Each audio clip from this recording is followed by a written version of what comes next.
Welcome to English class.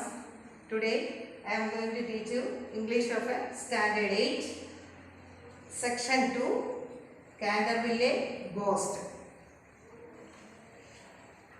Do you remember that story, Centerville Ghost? And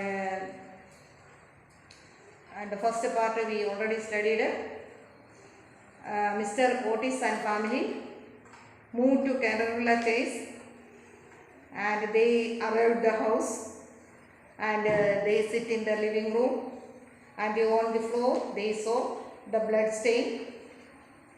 That time Washington Otis tried to remove the blood stain with a fingerprint stain remover, and after some time it was removed, but at that time a terrible flash of lightning lit up the room and they were afraid.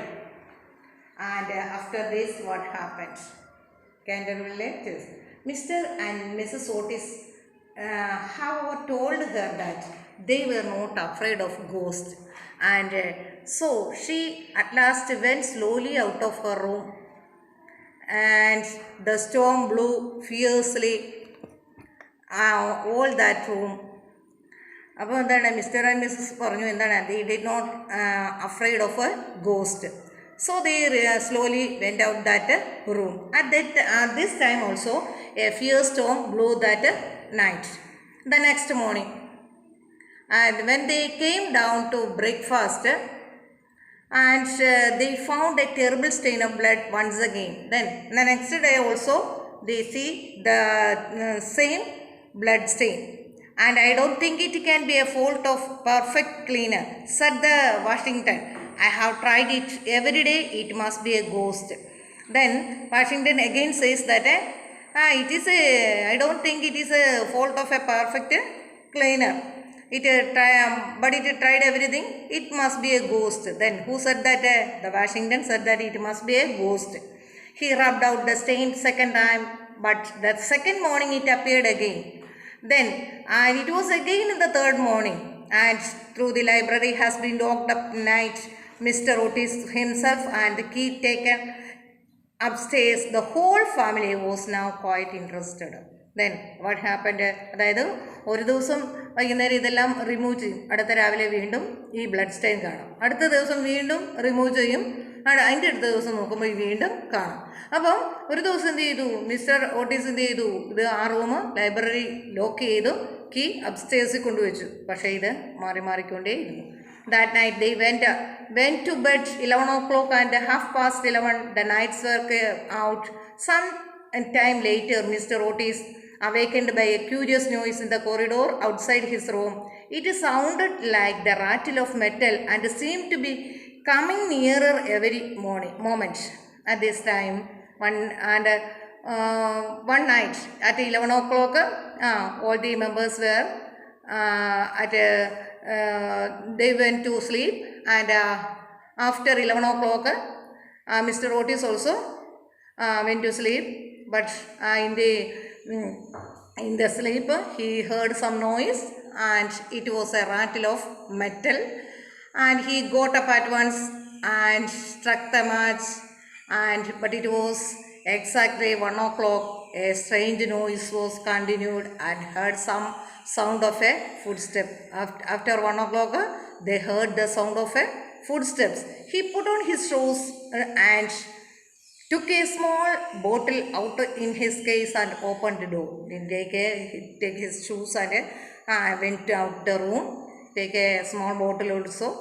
Right in front of him he saw a pale moonlight, a terrible old man, and his eyes were as red as burning fire. Long grey hair fell all over his shoulders, his clothes, and were old-fashioned, dirty, ragged. Heavy chains hung from his wrist and ankles. At the night they saw an old man coming. His appearance was like his eyes were looked like a burning fire, and a grey hair fell on his shoulder also. He was wearing his clothes, and it is a old-fashioned clothes, and it was a ragged here means and old and torn clothes. and that he carried a heavy chains from his wrist to ankles. That is his appearance of this ghost. My dear sir, Mr. Otis, I really must insist on putting some oil in those chains. I have brought you a small bottle of Tammany rising sun oil. Then Mr. Otis saw this ghost, and he says that my dear sir, your chain make a noise.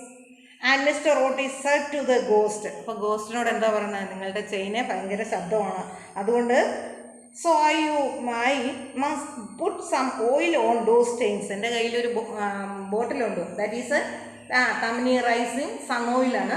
അതുകൊണ്ട് എന്താണ് ഈ ചെയിനിൽ ഇച്ചിരി കുറച്ച് എണ്ണ വേണമെങ്കിൽ പുരട്ടുക. കാരണം എന്തിനാണ്, എണ്ണ പുരട്ടിയാൽ ഈ സൗണ്ട് അങ്ങ് കുറയും. ആരാ പറഞ്ഞത്? Mister Otis. And then for a moment Canterville ghost stood quite still. അപ്പോൾ അങ്ങനെ മിസ്റ്റർ ഓട്ടീസിൻ്റെ അടുത്ത് ചെന്നപ്പം അവിടെ അദ്ദേഹത്തിന് പേടിയൊന്നും തോന്നില്ല. Then he threw the bottle upon the polished floor and ran down the corridor making a low groaning voice. And then he went to the upstairs. After some time he went to upstairs, and in the darkness just reached the top of a great oak staircase.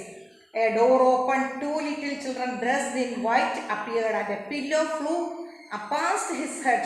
There was no time to be lost, so he disappeared through the wall, and the house became quiet and quiet. Then what happened after this? The twins, രണ്ട് കുട്ടികൾ അവിടെ ഉണ്ടെന്ന് പറഞ്ഞില്ലേ, the twins had put their head in the corridor to frighten him, and these twins also tried to frighten this ghost, and this made the ghost very angry. At last he went back. കണ്ടോ, കുട്ടികൾ പേടിപ്പിച്ചു, അങ്ങനെ ghost പുറകോട്ട് മാറുക, അദ്ദേഹത്തിന് ദേഷ്യമായി. At last he went back, and the ghost felt very weak and tired after this incident, and he thought that four housemaids who had screamed when he had smiled at them, and through the curtains one of them spare bedrooms, and there was a man whose candle who had blown out as he was on his way from library, and has been ill ever since. അപ്പം മറ്റുള്ള housemates ആണെങ്കിലും they also tried to frighten this ghost. അവസാനം ഈ ghost പിന്മാറി. പിന്നീട് ഒരിക്കലും ghost മറ്റുള്ളവരെ പേടിക്കാനായിട്ട് വന്നിട്ടില്ല. And he became a ill ever since. And now after all this, some awful Americans had come and had offered him rising sun oil and throw pillows on her, and it was awful. And after this incident, Americans had come and offered him rising sun oil. And besides, no ghost in history had ever been treated in this manner. അതായത് ചരിത്രത്തിൽ ഒരിക്കലും ഒരു ഗോസ്റ്റിനും ഇങ്ങനെ ഒരു അനുഭവം ഒരിക്കലും ഉണ്ടായിട്ടില്ല. ഏത് നമ്മുടെ കാൻഡർവില്ല ചേസിൽ സംഭവിച്ചതുപോലെ. Okay, that's about the story. I read the text well and studied it well. Okay, thank you.